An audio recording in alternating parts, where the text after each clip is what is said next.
Yeah. Yeah.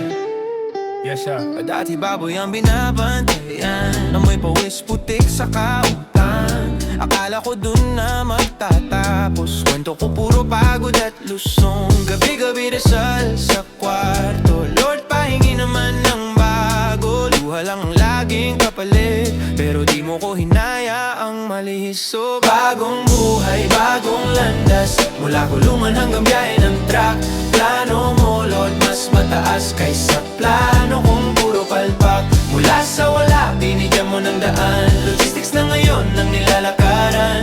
Answered prayer, oh biyaya to.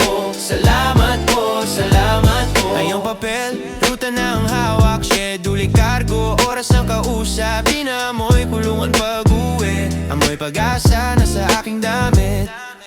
Minsan parang di ko kinaya, halos sumuko sa bigat ng problema. Pero sa gitna ng ingay at inggit, tinuro mo kung saan ako dapat umusad. Bagong buhay, bagong landas, mula kulungan ang pagkain ng truck. Plano mo Lord mas mataas kaysa plano kong puro palpak. Mula sa wala, binigyan mo ng daan. Logistics na ngayon ang nilalakaran. Answered prayer, oh biyaya to. Salamat po, salamat po. Kung napagod ka na sa laban at feeling mo wala nang laman, tumingala ka lang, magtiwala ka lang, may nakahandang mas magandang daan.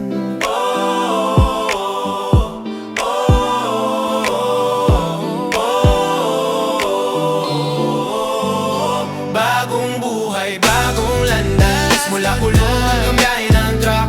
Plano mo Lord mas mataas kaysa plano kong puro palpak. Mula sa wala, binigyan mo ng daan. Logistics na ngayon ang nilalakaran. Answered prayer, oh biyaya to. Salamat